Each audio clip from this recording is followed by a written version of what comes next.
The Curate, The Old Lady, The Half-Pay Captain by Charles Dickens. Adapted and modified by Kulwant Singh Sandhu. The Curate, The Old Lady, The Half-Pay Captain. We commenced our last chapter with the beadle of our parish, because we are deeply sensible of the importance and dignity of his office. We will begin the present with the clergyman. Our curate is a young gentleman of such prepossessing appearance and fascinating manners that within 1 month after his first appearance in the parish, half the young lady inhabitants were melancholy with religion and the other half desponding with love. Never were so many young ladies seen in our parish church on Sunday before, and never had the little round angels' faces on Mr. Tompkins's monument in the side aisle beheld such devotion on earth as they all exhibited. He was about 25 when he first came to astonish the parishioners. He parted his hair on the centre of his forehead in the form of a Norman arch, wore a brilliant of the first water on the 4th finger of his left hand, which he always applied to his left cheek when he read prayers, and had a deep sepulchral voice of unusual solemnity. Innumerable were the calls made by prudent mammas on our new curate, and innumerable the invitations with which he was assailed, and which, to do him justice, he readily accepted. If his manner in the pulpit had created an impression in his favour, the sensation was increased tenfold by his appearance in private circles. Pews in the immediate vicinity of the pulpit or reading desk rose in value. Sittings in the centre aisle were at a premium. An inch of room in the front row of the gallery could not be procured for love or money, and some people even went so far as to assert that the 3 Miss Browns, who had an obscure family pew just behind the churchwardens, were detected one Sunday in the free seats by the communion table, actually lying in wait for the curate as he passed to the vestry. He began to preach extempore sermons, and even grave paupers caught the infection. He got out of bed at 12:30 one winter's night, to half-baptize a washerwoman's child in a slop basin, and the gratitude of the parishioners knew no bounds. The very churchwardens grew generous, and insisted on the parish defraying the expense of the watchbox on wheels, which the new curate had ordered for himself to perform the funeral service in wet weather. He sent 3 pints of gruel, and 1/4 pound of tea to a poor woman who had been brought to bed of 4 small children all at once. The parish were charmed. He got up a subscription for her. The woman's fortune was made. He spoke for 1 hour and 25 minutes at an anti-slavery meeting at the Goat and Boots. The enthusiasm was at its height. A proposal was set on foot for presenting the curate with a piece of plate as a mark of esteem for his valuable services rendered to the parish. The list of subscriptions was filled up in no time. The contest was not who should escape the contribution, but who should be the foremost to subscribe. A splendid silver inkstand was made and engraved with an appropriate inscription. The curate was invited to a public breakfast at the before-mentioned Goat and Boots. The inkstand was presented in a neat speech by Mr. Gubbins, the ex-churchwarden, and acknowledged by the curate in terms which drew tears into the eyes of all present. The very waiters were melted. One would have supposed that, by this time, the theme of universal admiration was lifted to the very pinnacle of popularity. No such thing. The curate began to cough, 4 fits of coughing one morning between the litany and the epistle, and 5 in the afternoon service. Here was a discovery: the curate was consumptive. How interestingly melancholy. If the young ladies were energetic before, their sympathy and solicitude now knew no bounds. Such a man as the curate, such a dear, such a perfect love, to be consumptive. It was too much. Anonymous presents of black currant jam and lozenges, elastic waistcoats, bosom friends, and warm stockings poured in upon the curate until he was as completely fitted out with winter clothing as if he were on the verge of an expedition to the North Pole. Verbal bulletins of the state of his health were circulated throughout the parish 6 times a day, and the curate was in the very zenith of his popularity. About this period a change came over the spirit of the parish. A very quiet, respectable, dozing old gentleman, who had officiated in our chapel of ease for 12 years previously, died one fine morning, without having given any notice whatever of his intention. This circumstance gave rise to counter-sensation the first, and the arrival of his successor occasioned counter-sensation the second. He was a pale, thin, cadaverous man with large black eyes and long, straggling black hair. His dress was slovenly in the extreme, his manner ungainly, his doctrines startling. In short, he was in every respect the antipodes of the curate. Crowds of our female parishioners flocked to hear him, at first because he was so odd-looking, then because his face was so expressive, then because he preached so well, and at last because they really thought that, after all, there was something about him which it was quite impossible to describe. As to the curate, he was all very well, but certainly, after all, there was no denying that, in short, the curate wasn't a novelty, and the other clergyman was. The inconstancy of public opinion is proverbial. The congregation migrated one by one. The curate coughed till he was black in the face. It was in vain. He respired with difficulty. It was equally ineffectual in awakening sympathy. Seats are once again to be had in any part of our parish church, and the chapel of ease is going to be enlarged, as it is crowded to suffocation every Sunday. The best known and most respected among our parishioners is an old lady, who resided in our parish long before our name was registered in the list of baptisms. Our parish is a suburban one, and the old lady lives in a neat row of houses in the most airy and pleasant part of it. The house is her own, and it and everything about it, except the old lady herself, who looks a little older than she did 10 years ago, is in just the same state as when the old gentleman was living. The little front parlor, which is the old lady's ordinary sitting room, is a perfect picture of quiet neatness. The carpet is covered with brown holland, the glass and picture frames are carefully enveloped in yellow muslin, the table covers are never taken off except when the leaves are turpentined and beeswaxed, an operation which is regularly commenced every other morning at 9:30, and the little knickknacks are always arranged in precisely the same manner.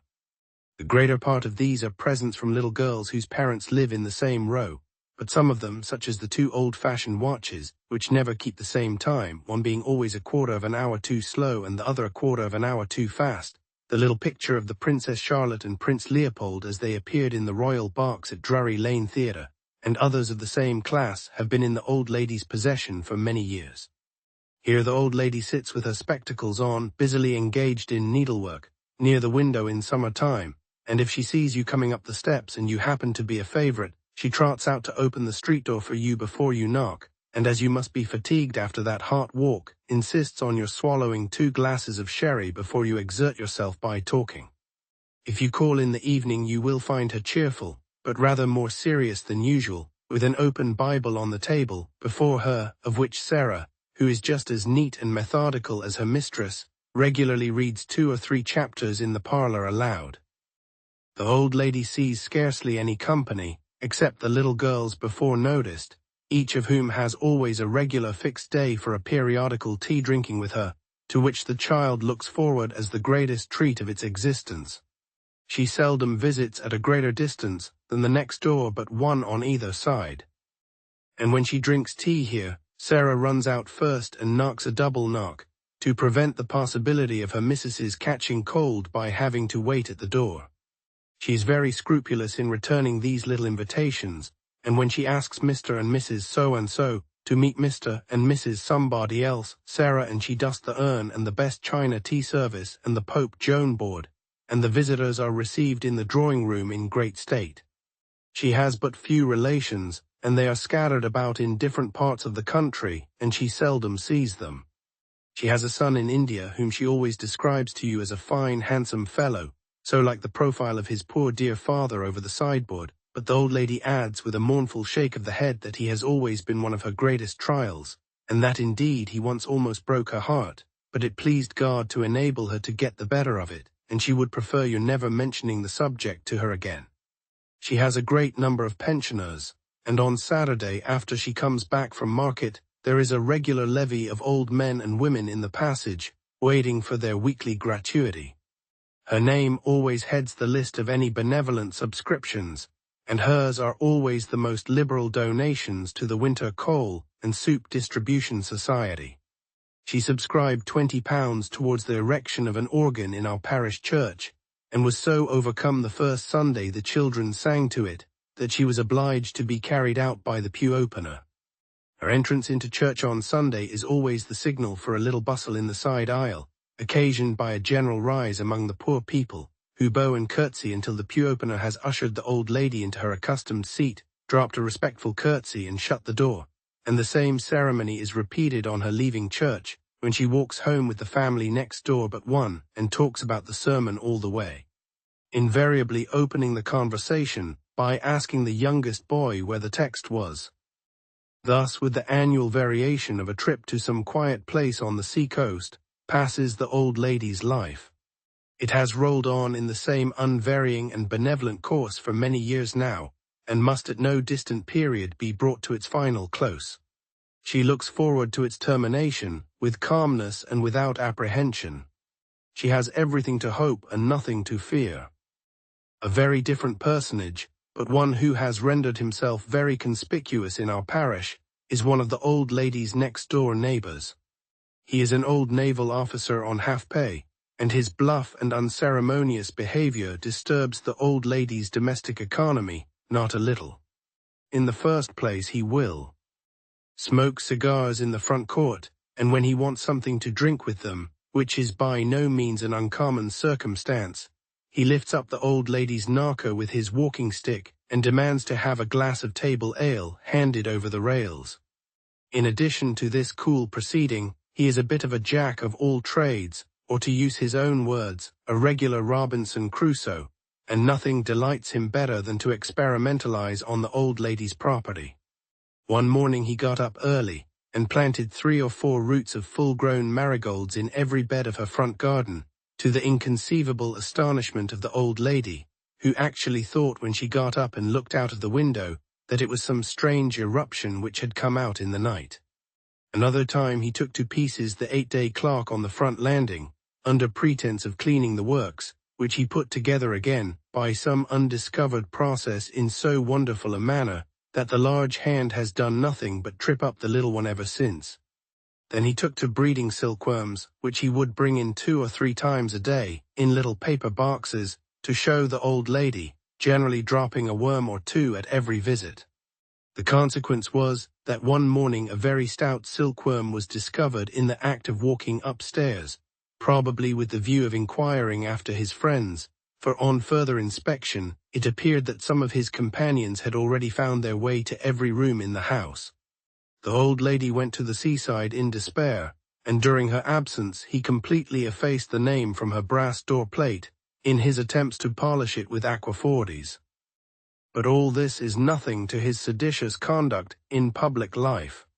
He attends every vestry meeting that is held, always opposes the constituted authorities of the parish, denounces the profligacy of the churchwardens, contests legal points against the vestry clerk, will make the tax-gatherer call for his money till he won't call any longer, and then he sends it, finds fault with the sermon every Sunday, says that the organist ought to be ashamed of himself, offers to back himself for any amount to sing the psalms better than all the children put together, male and female, and in short, conducts himself in the most turbulent and uproarious manner.